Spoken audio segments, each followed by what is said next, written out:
General Nathan Bryan Whitfield built Gaineswood back in the middle 1800s. He came from North Carolina, where he was in the militia, and he brought his family here, his wife. He had 12 children by his first wife and another by his second wife here in this location. This is what the original plan looked like for Gaineswood, with the mansion and with the lake in the front. The mansion still exists, but the surrounding land no longer is the same. General Nathan Bryan Whitfield is the one that built this mansion, and he came to Alabama as a cotton planter.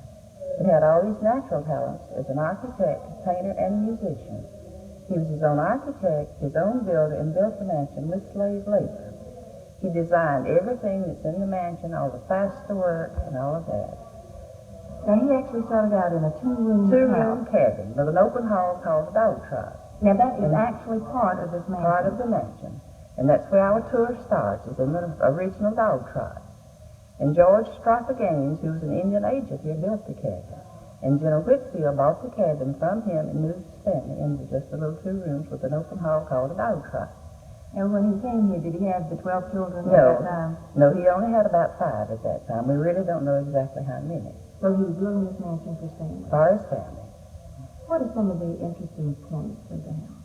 Well, all the Greek architect and all of the furniture that we have in Gaineswood is the original. It was used by General Whitfield, and it's being given back. Some is given and some is on a loan from the descendants. You have a piece of furniture that's likened to a play piano. What is it? It's called a flutina. Would you like to see it? Yes, what is it? Well, it's a combination of a piano, an organ. It has the drum sounds, the flute, and the bells. And it's turned by a crank, and it has 9 cylinders. And some of them have as many as 10 pieces of music on the cylinder.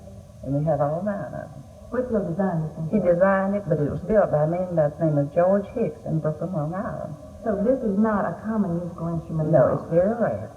And in addition to being a musician and an architect, I understand also that Whitfield was a portrait painter. Yes, he painted a portrait of one of his daughters. Her name was Edith, and she died in childhood.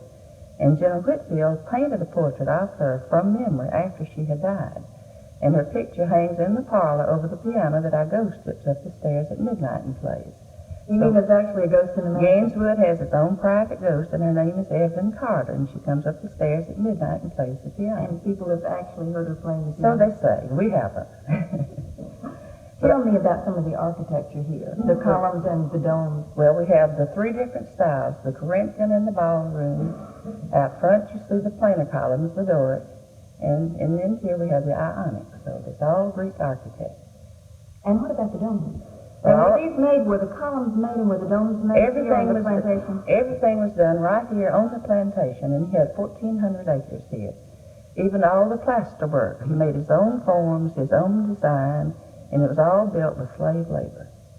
What about the domes? Is there anything unusual or different about the domes? Well, it's just the pretty Greek architect, and also there was one window in each one of the domes that they could open up to let the heat out of the house, or the fresh air in.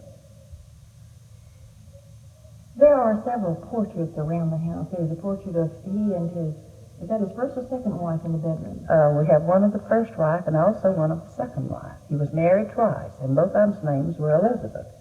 He called the first one Betsy and the second one Betty.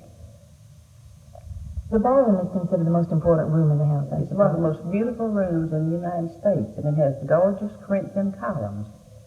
And there's, as you see, 2 fireplaces, and they are identical. And there are mirrors, identical, that was hanging over each mantel. And we have vis-a-vis mirrors in here. You can see at 13 different angles. And also, everything in the room was duplicated. And there was another set of furniture identical to the one we have now. And eventually, it will be at Gaineswood, because everything was the same.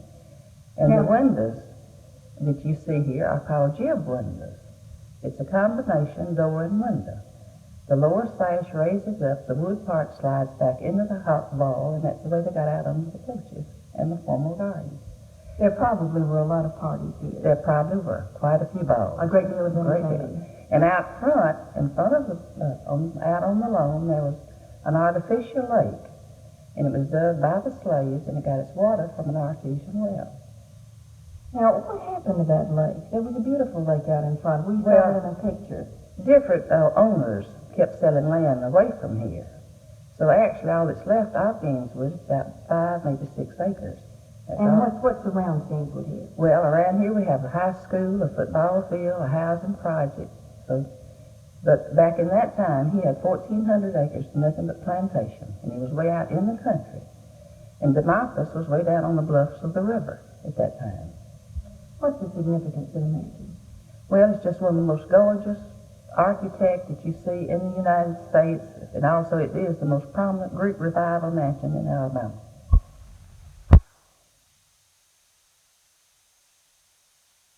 Portrait painter, I understand. Yes, he painted a portrait of one of his daughters named Edith, and she died in childhood.